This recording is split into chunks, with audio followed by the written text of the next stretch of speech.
you learn along the way all the things that might look to be a nice control point actually could be something else.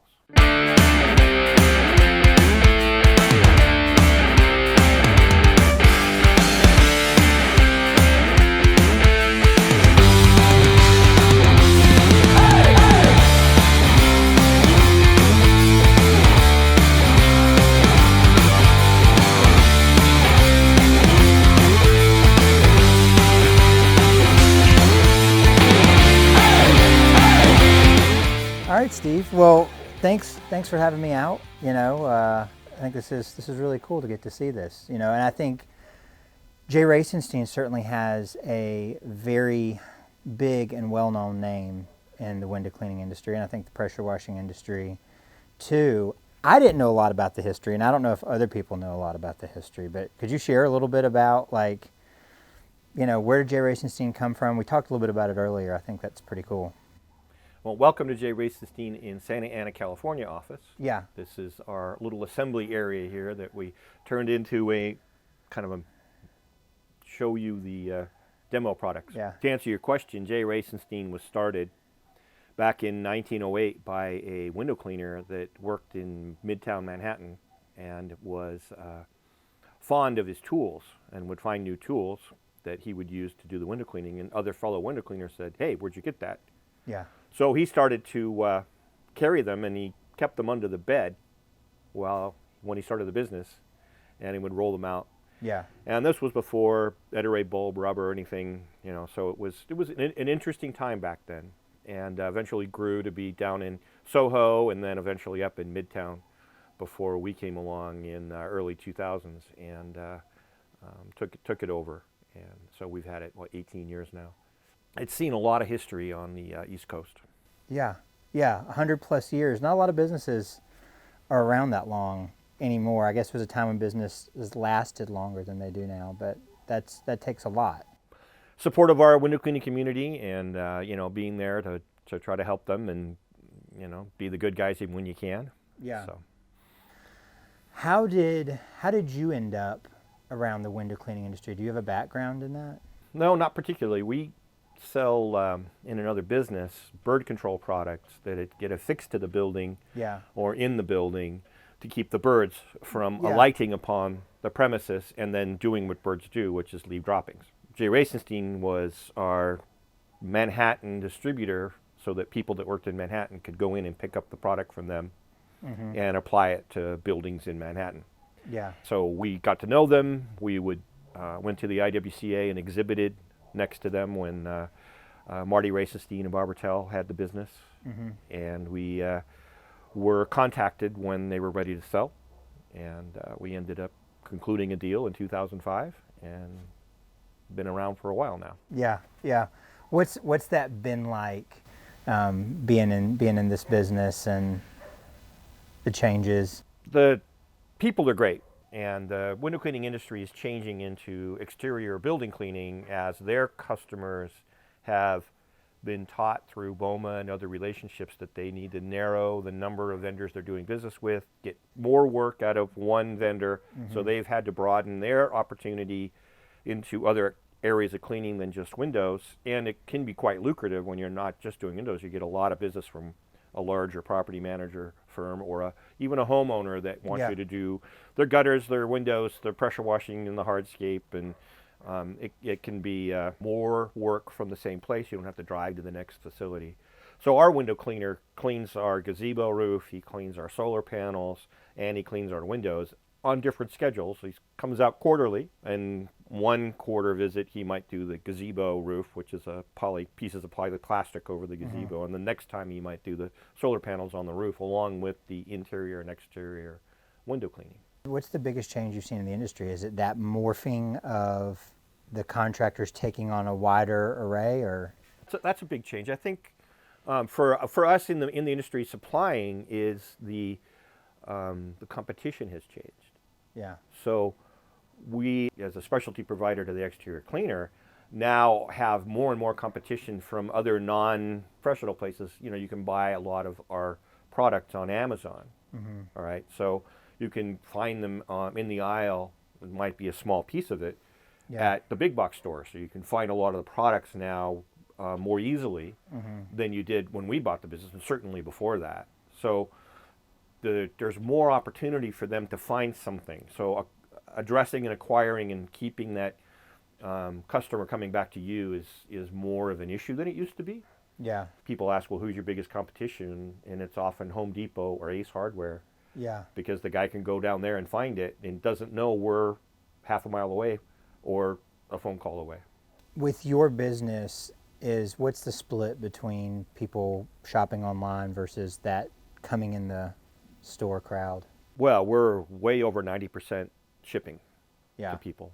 We have some walk-in crowd because it's easy for them to come in here. Yeah. But once you live, especially here in LA or even in New Jersey, far enough away that you don't want to make that 30-minute, 40-minute drive into our facility, you just as soon have it delivered. Today, orders over $50, you get free shipping on the website price.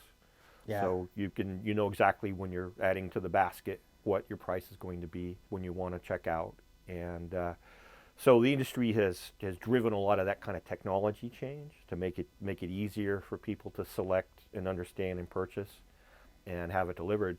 I have to imagine, I'm thinking, 2005 to now, that's, go back to 2005, Amazon e-commerce wasn't like a big thing. Right. Amazon itself was not in this industry.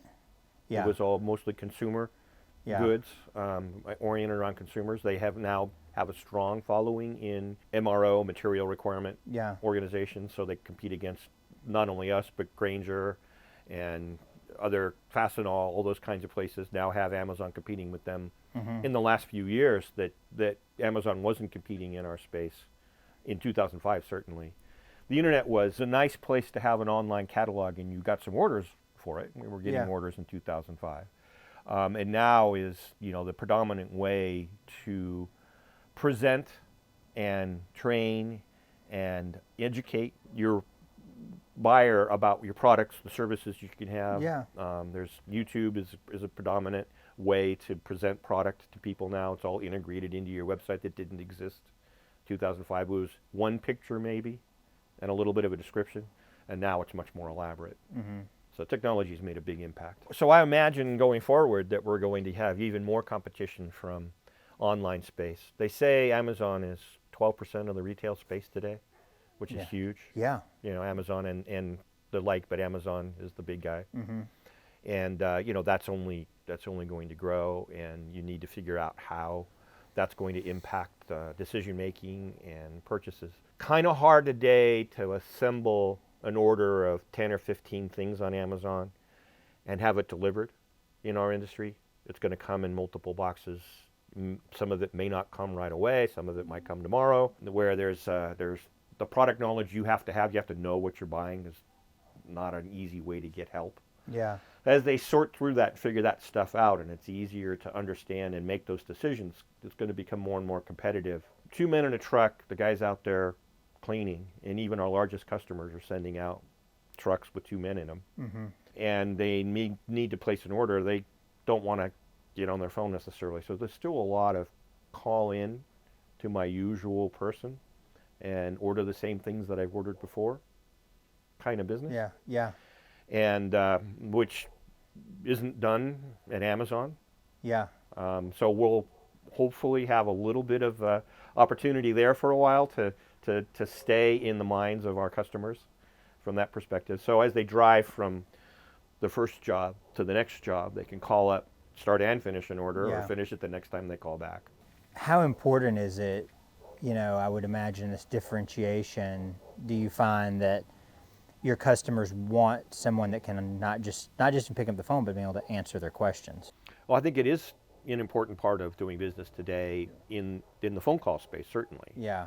They want someone that knows what they're talking about. Yeah. So having a knowledgeable representative being able to answer their questions and point them in the right direction is helpful. Yeah, I mean, I think you told me 4,000 products? 4,000 active products. There's probably 7,000, but 3,000 of them are occasionally purchased.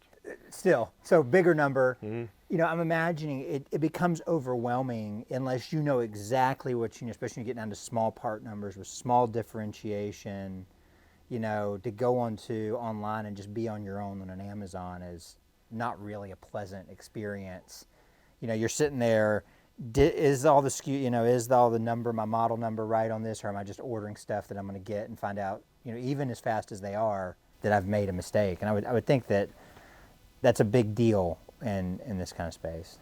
By coming to a site like ours and others, you narrow the scope of the choices, so you aren't presented with things that may not fit your needs. Yeah. And hopefully you're presented with the right things as you make your query. I think that helps us and makes it harder to use in Amazon, like you described, because Amazon's very good at matching up the words that you put in.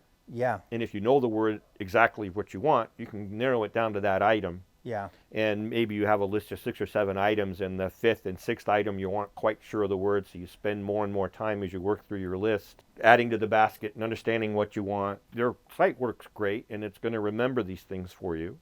Yeah. It just can be harder to select the things you really want. Right. You know, one of the things that I heard you mention, and I've heard other retailers, you know, even in my personal experience in that side of things, and other retailers I know talk about it, is this decline in loyalty, customer loyalty, you know, with the options that are at our fingertips.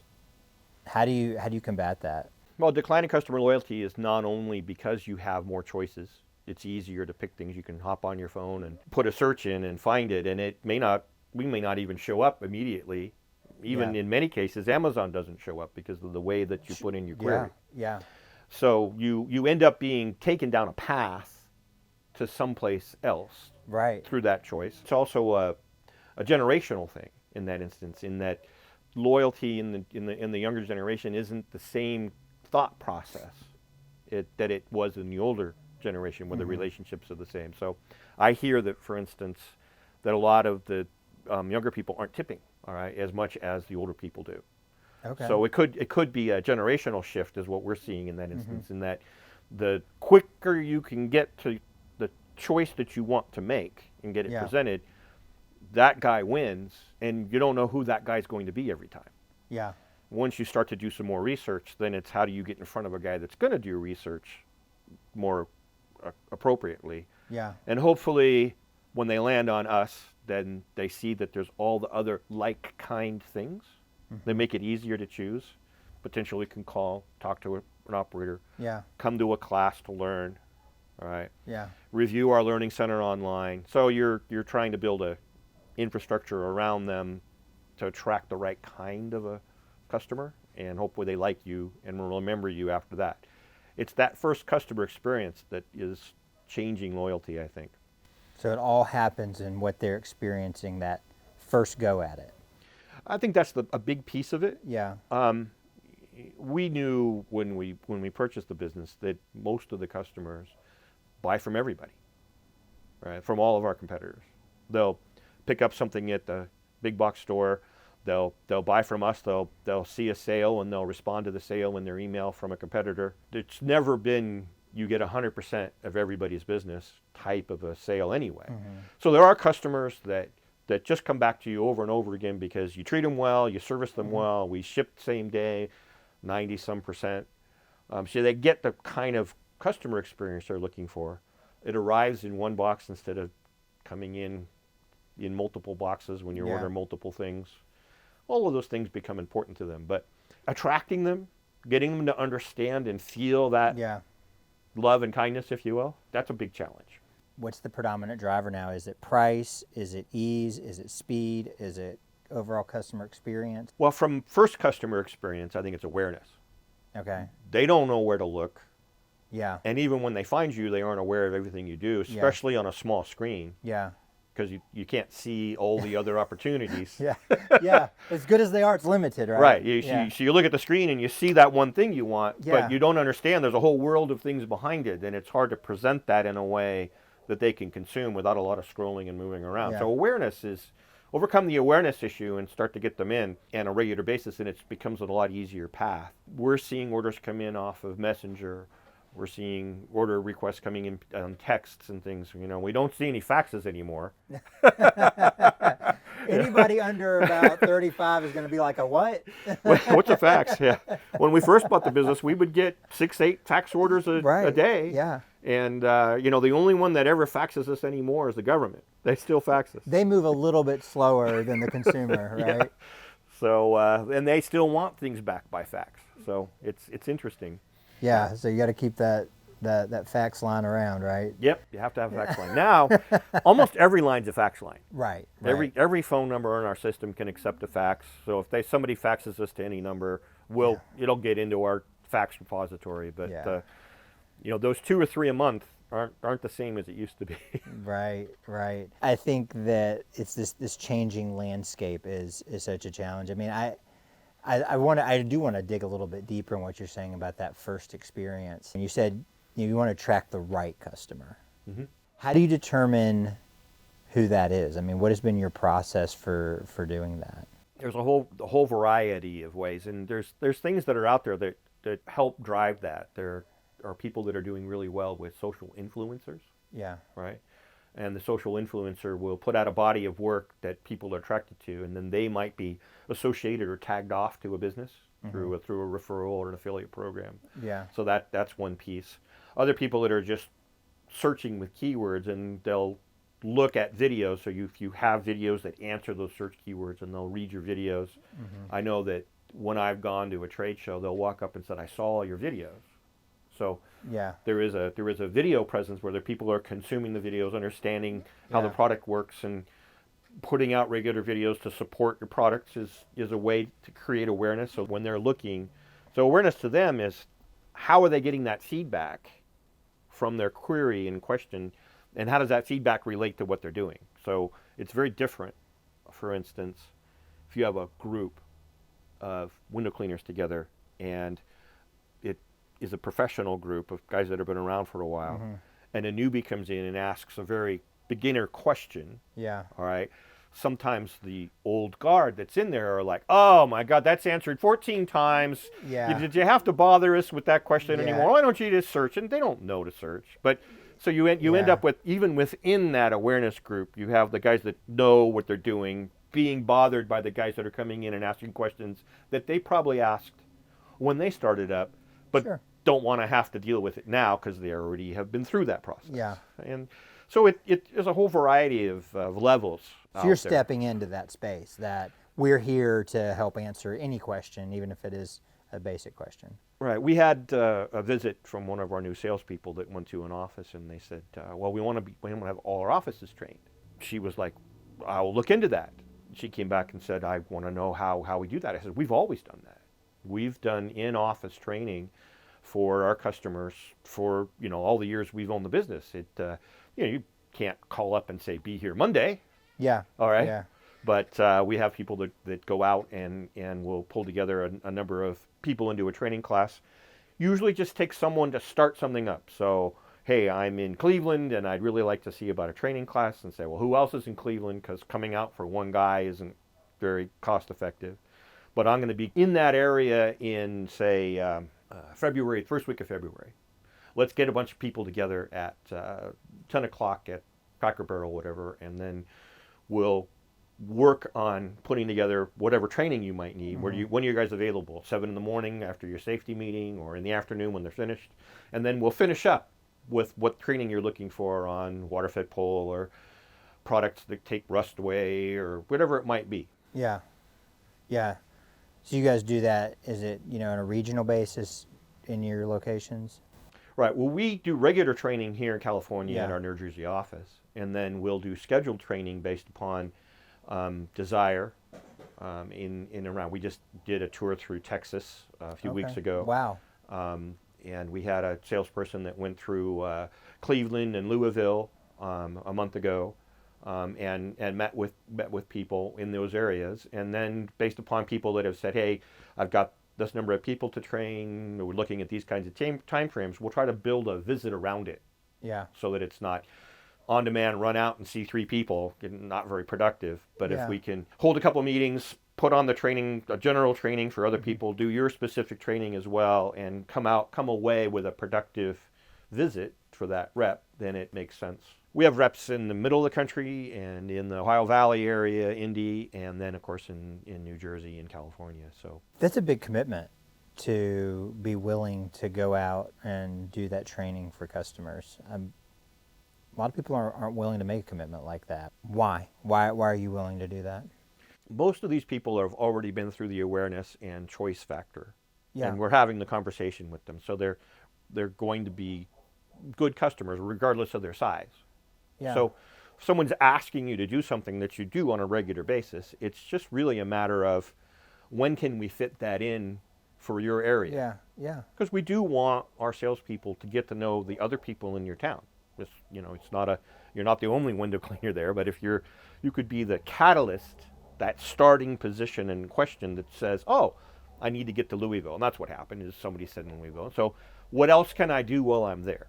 Mm-hmm. And then, so they set it up with you, and then they call everybody else around and they say, oh, I've got 2 more days worth of work I can do while I'm there, calling on the other customers that we know and love, as well as this guy. And often we'll do all get together at 4 o'clock in the afternoon at a Cracker Barrel, okay, and network, because they love to talk to each other in the area. And then they can ask questions of each other, look at their equipment. We do California, they are really proud of their rigs, their trucks with all the equipment in the back. Yeah. So they got all the rigs set up in that instance, and we do a rig gig each springtime. And they all bring their rigs, open them up, talk about them, learn from each other. What did you do? Oh, I really like that. How did that work for you? Yeah. Why did you do it this way? And they share and understand, and then they go back out, because there's plenty of window cleaning work for these guys. And often they're working in different geographies or on different kinds of work, commercial, mid-rise, retail, and houses. So the house guy's learning from the commercial guy how to be more productive. Yeah. And the commercial guy's learning about certain kinds of techniques on glass that he doesn't see very often, but does occasionally. So, oh, that's interesting. How did you handle that? It's not very easy to measure the ROI on that rig gig, right?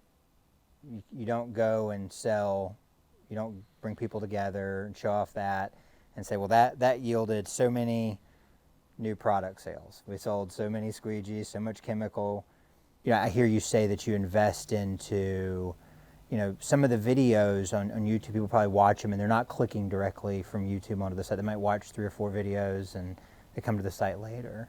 That is so contrarian to much of what I hear people talk about. I hear a lot of people, it's like, well, why would I do this? That's not a thing, a sales activity for a product. What do you say to that? Because that's an investment that I see so much value in, and I just speak to that. The investment in this kind of support ranges all kinds of topics. I have a story. We ran a video on the YouTube channel that we support, and we placed it onto Facebook. And on Facebook, it went viral. And we have had to carefully monitor the Facebook page, because Facebook is just rife with all kinds of bad things. So when you apply to join the group, every person who wants to add themselves to the group is looked at by a person. Now, it didn't used to have to be that way. You used to put a few questions in the front of it, but now nefarious characters can come in and then just pollute your group stream. So we try to keep them out. And they still can make it through, but we're better at it now. This generated 150, 200 ad requests an hour for a while. And our person that administers the site was going through and trying to look at each one and say, yep, okay, they're a window cleaner, they're not, right? They belong, you don't. And that's not every day, but it's the same kind of thing. Is how do you manage this ebb and flow of awareness building? From that standpoint, having people come down. We have people come down for the rig gig from Malibu, come up from San Diego, come in from all over, and they get to see each other. So that's one subset of the group. See each other again, share some food. We'll bring in a taco truck, right? And then we'll tell people at the front door that don't know us that well yet, and they'll come in and they'll get to see the other people and say, wow, I really learned a lot. And we have presentations put on by vendors. Craig from F9 comes in, Los from EBC comes in, other vendors come in, Ettore is always down, and they enjoy the time with the window cleaner. So it's a nice, well-rounded event from that perspective for people to be able to feel the love of the community. We don't really even try to measure how much we sold out of it that day. You know, it's all about giving back to the community so that they're with us for the long haul. You don't want to sell them once, you want to sell them for their business career. Yeah. And this kind of an event on a regular basis makes them feel part of that business career. Pretty cool that way. It is something that, you know, when she went to Louisville, I don't know if we sold anything out that day. I doubt we did. Yeah. But she developed better customer contacts that'll have a better relationship with us over time, and hopefully put us first on their list rather than go out and just search randomly. Right, right. I love that. That's something that I think a lot of retailers, and retail is it's a tough space, right? You know, we talked a lot about the Amazon and the Walmarts competing for people's attention, but it's more than attention. I mean, when they come into a niche space like this, they're driving prices down. You know, price searching or price matching or whatever you want to call it is much easier now than it ever was in the past. Even if I like you, I can click, click, click, and I can find out what everybody's cost is. And I think that lends to a mindset of dollars and cents. But that investment into people is where the real difference maker is. We like to think so. I mean, it is a people business. The community needs to be people oriented to be successful. Perhaps their actual cleaner that's out there, the second man or person, but you know, a lot of 2 men in a truck, dad and son, another guy with a helper. In that instance, they all have to be people to keep that customer relationship going. So there's a high percentage of that kind of mindset within the industry. As the business gets larger, a lot of their cleaners don't have to be as people oriented, but if you send them out and they're interacting with the job site, there's a certain amount of trust and people responsibility there that they have to have. There's an awareness, even with 2 men in a truck that just work for a larger organization, have to keep the customer happy, respond to any questions they have, deal with any of the detailing issues that they might have. Oh, I noticed that this window had a mark on it after you finished it. Could you go back and, you need to be accommodating when those things happen. You can't grumble and say, yes, ma'am, I'll go back and do that. Right. And expect to have her happy, Yeah. So there's I think the whole industry is made out of a lot of people in it versus someone that, may be picking at Amazon in the warehouse. What's your favorite part about being in this retail space, working with contractors? The contractors themselves, the business owners and the workers, are all been just about universally pleasant. We all talk about the odd guy that, oh, you can't believe, oh, that guy showed up again. Yeah. But it's so far and few between. It is the odd guy. Yeah. It's not, oh, I had 6 yesterday. Forget about him. What do you hear? It's very far and few between that end up on our radar as, gee, look who showed up at the front door again, right? So when they're noticing that they're getting out of the car and they're going, oh, that guy's back, and it happens so infrequently, you got a good set of customers to work with, and that's been great. And it shows up whether we're at a trade show, doing training with other vendors. Everybody's is generally happy, productive, great people to work with, and that's been really nice from that perspective. Yeah, I would imagine you get to see customers go from starting out to finding success in their business in that journey. Yes, we do, and it's especially rewarding when they attended the rig gig and learned something, they attended a training class and learned something, they spent some time on the phone with one of our operators and learned something about it, and then came back and said, boy, that job did great. Yeah. Now I'm doing more of it. It is rewarding that way. Yeah. So I'm interested in this, and I don't mean to pry or anything. So, well, I do because I'm here interviewing you, right? Isn't that your job?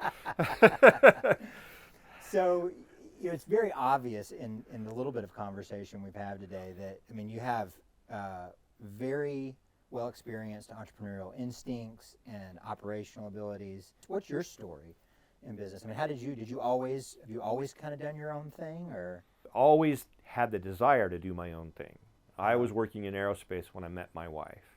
Uh-huh. We had our whirlwind romance and went off to get married. I told her, I says, I won't be this guy working in aerospace for my entire life. I'm going to go out and find our own way now with her and I. And we did. Within 6 months after being married, I started on my path to being independent. So I had a three sets of careers, had a consulting business to manufacturers that were technically needed help when computers were moving off of mainframes and mid-sized computers and into networks of PCs in the 80s. I was able to help them reduce their operational costs and get onto PCs, anything from a law firm. Not so interesting. People were doing it everywhere. I specialized in manufacturing facilities that were trying to figure out how to make things. Mm-hmm. And how do I make this and how do I make that, and would work in that area, and then ended up being brought in to run one of the companies that I had put a system in for. That proverbial offer you couldn't refuse. Yeah.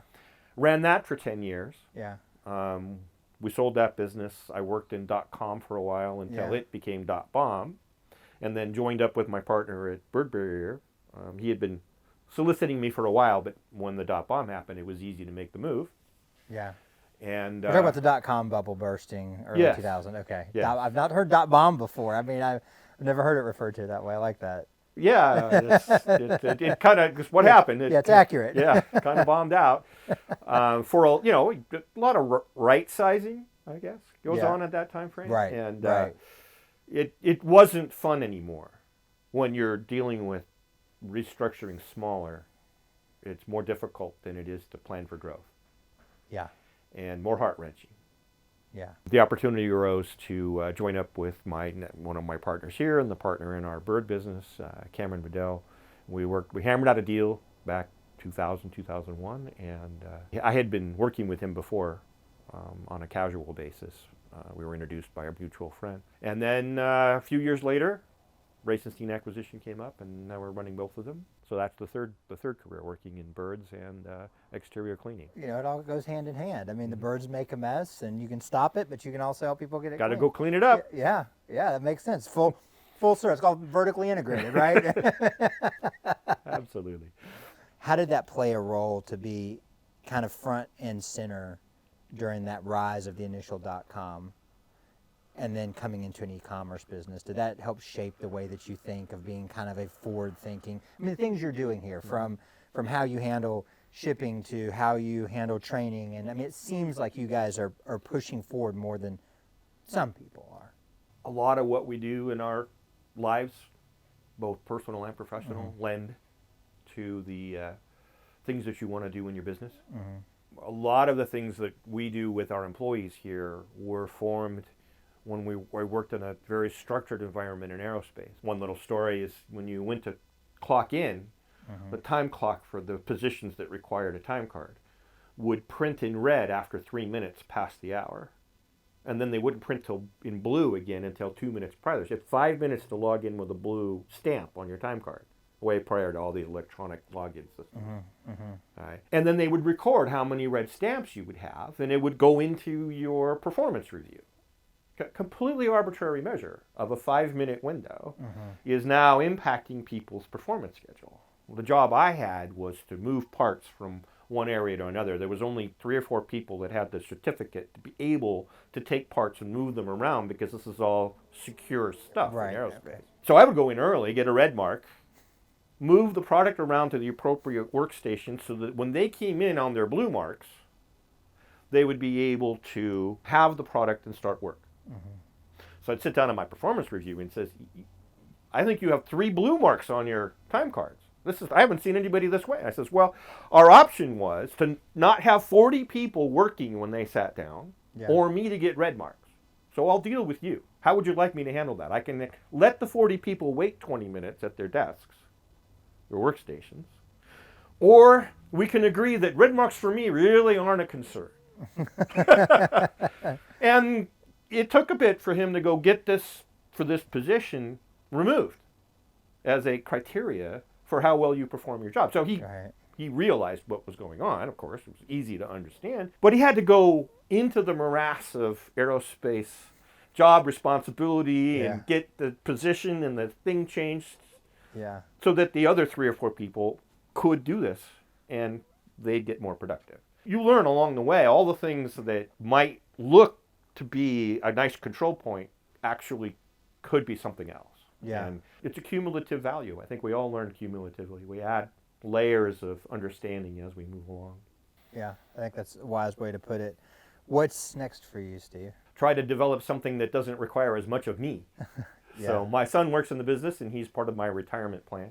Yeah. So, just how do you transition to keeping the fundamentals going, but not having to do as much of it yourself? Still lend to growing the organization as you move into grandchildren. They take a ton of time. 3 days after Thanksgiving, we're going to fly to Wales for 2 weeks and see the grandchild in the UK. Didn't have to do that before. When you didn't have grandchildren, it wasn't like you were. But now, you've got these time commitments that you need to meet that change your perspective on where you need to be and how you need to work. Sure. And so I think being more flexible with my time is where I'm headed in, but still contribute to building systems and having the parts and the products necessary for our building cleaners and window cleaners to get the job done. Yeah. You've built something that I think a lot of people would look at and say is very successful with just this business, and I don't know a lot about the other business. And this is a very generalized question, but what advice would you give to somebody who is earlier in that building journey? Like, what is there something that, like, if you could pass it along, could have shortcutted or avoided some of the tough parts? I think the best advice is to think through a lot of your customer relationships. Like there are several luminary fellows, starting with Zig Ziglar. There's the guy out of carpet cleaning with the phenomenal system that teach you about how to treat your customers, following your customers' desire. We've followed our customers into many areas that we didn't think we'd be working in when we first purchased the business, but be there to support them, learn from them, and try to fulfill on their desires to get what you need out of the business, I think is important. Whether you're a service business or a product company like ours in this instance with some training. And a good friend of mine runs a auto repair center that grew from 3 bays to 18 bays over the last 5 or 6 years. And he has reached his goals and desires. He has all the bays in this automotive center that when he started, he just had a few. And he's had to struggle with the customer requests between what can he work on and what should he not work on, right? So it's just as important for him to realize when someone comes in with a particular type of work that that's not going to be good for them or for him. So sometimes you go down a path that isn't good for you or your customer because that's not your core competency. How do you manage your core competencies, the things you do well, at the same time try to encourage in your business and your customers to offer more? It can be interesting where that leads you. Whether you're a window cleaner looking to add an extra service, gutter cleaning or pressure washing or soft wash, depending on where you are in the country, could be different. Making those decisions will impact you and your customer relationships. That's very, very good. Is there anything that we missed? I know we get into the depth of this conversation, and sometimes I'm just kind of going down the rabbit trail. Anything we missed that you'd like to share? I'm just happy to spend some time with you and thank our customers for being with us through this journey and helping guide us to the things that are important to them and try to figure out which one of those are the next thing we're going to do or offer. It's been quite a ride, and we're looking forward to enjoying more of it. Well, there are so many nuggets that you shared in this conversation that I find so valuable, and I appreciate your time and willingness to kind of open up and share about some of these things about your strategy and the way that you approach business. It's been a pleasure. Thank you, Steve. Thank you. Thanks for coming in. Yeah, man.